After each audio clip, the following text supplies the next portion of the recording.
Ladies and gentlemen, I introduce to you one of my inspiration, our champion of hope, the President of the United States of America, President Obama.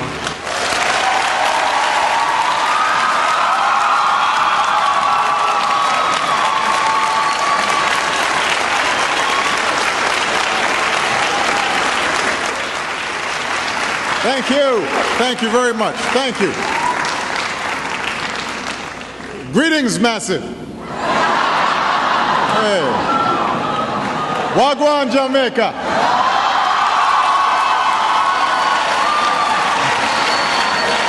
Saying that President Barack Obama would have been the most famous and the most loved president of the United States of America in the Caribbean, and also Caribbean nationals living in the diaspora, I don't think that would be a controversial statement. I think most people would agree with that.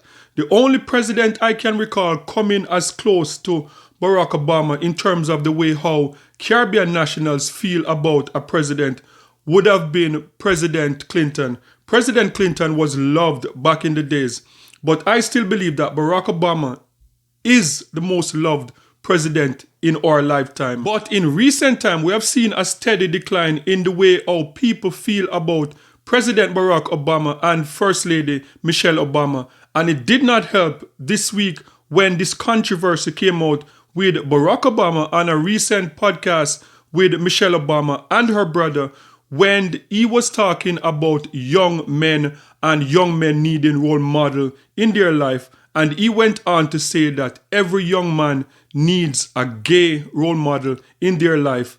And that caused a lot of controversy online. So this is the context of what Barack Obama was talking about in terms of family values and men, young men struggling nowadays to find a role model.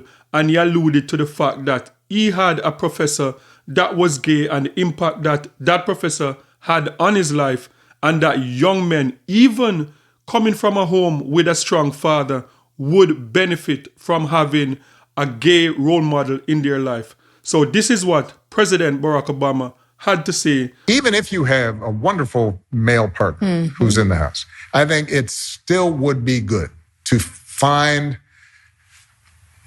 assets in the community, people in the community, friends in your community,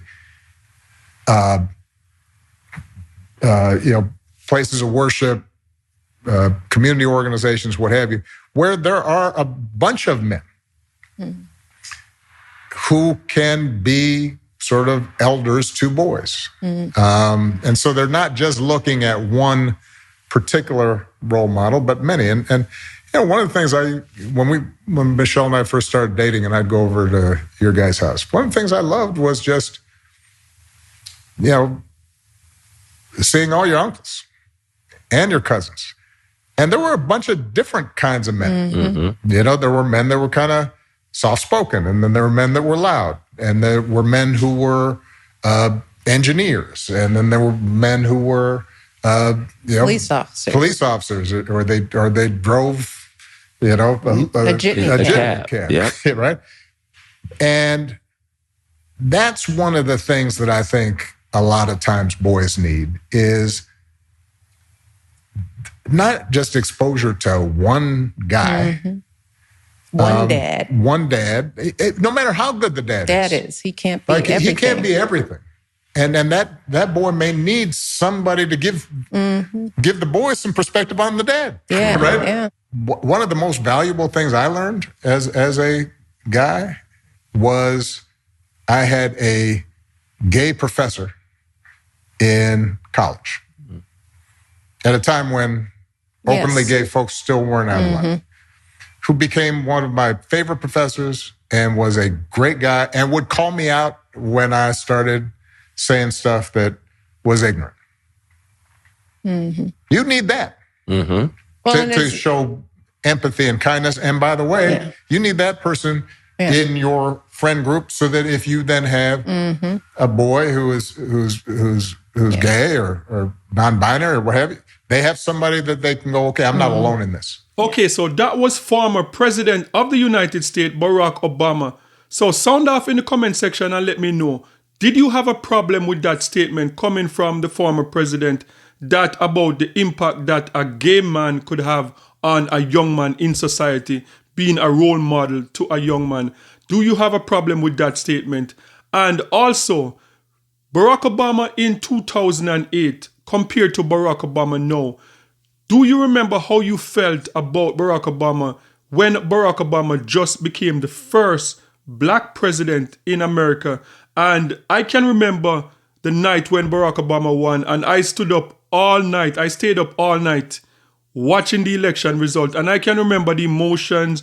I can remember watching CNN and seeing like Oprah Winfrey in tears, seeing like Al Sharpton and all those iconic or black Americans like in civil rights activists, the way the reaction to America fulfilling something that no one thought would have been possible for a black person to become a president in America. So with that feeling, how do you feel now in 2025 with this Barack Obama that we're seeing in 2025? For me personally, I would have to say I'm a bit disappointed in the Obamas, and not because I believe that Barack Obama was going to be the savior of black people in America and across the world.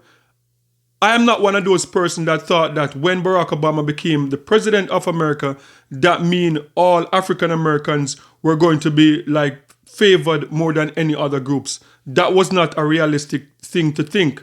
And Barack Obama did well as a president. Barack Obama, in my opinion, did more good than bad as a president. But my disappointment with Barack Obama and Michelle Obama is what they have chosen to do after their presidency. We have seen Michelle Obama now doing a podcast, and we're seeing her out there like putting out certain information out there that's allowing the media to go after her, and in my opinion, devaluing their legacy as president and first lady. And my thinking is that President Obama and Michelle Obama, we look to them as like, especially as a strong black couple. They were an inspiration for a lot of African Americans, a lot of people in the Caribbean and in Africa. And to see black love display in the White House. Here at Carib 21, I'm on a mission to showcase the vibrant culture and the breathtaking beauty of the Caribbean while showcasing our culture and what is trending. If you want to support me on this mission, please subscribe. And if you also want to support, you can hit the comment section and buy me a cup of coffee. In order to buy me a cup of coffee, you can follow these instructions. Just click more. You will see the link to buy me a cup of coffee. Click the link. You can purchase 1 or 2 cups of coffee, and you'll be helping me to fulfill this mission. Thank you. I believe that they have done more damage to that image, that black love image that we saw in the White House after their presidency, with Michelle Obama coming out and revealing certain information that she didn't like her husband for 10 years. Yeah, that is cool. Like, you're on a show, you're doing stuff like that. But we have never seen a first lady come out after the presidency. Most American president and first lady disappear after their presidency. They are rich for life. They are paid until death. They don't have to come out and do interviews. They can just disappear and focus on non-profit. And I believe that after their presidency, it would have been best spent doing stuff in the black community, especially seeing that in America, it's like an epidemic in terms of single-parent home. So I believe that after their presidency, they could have done a lot more to strengthen the black family in America than for Michelle Obama to be on a podcast and putting out information that nobody needs to know, and for Barack Obama still to be out there trying to campaign for other presidency. I believe that after your presidency, like most presidents, just go retire, focus on non-profit organizations and do things in the community, especially for Barack Obama, who was the first black president and probably going to be the only black president in American history, could have a greater impact after his presidency than he would have been able to do as the president of America.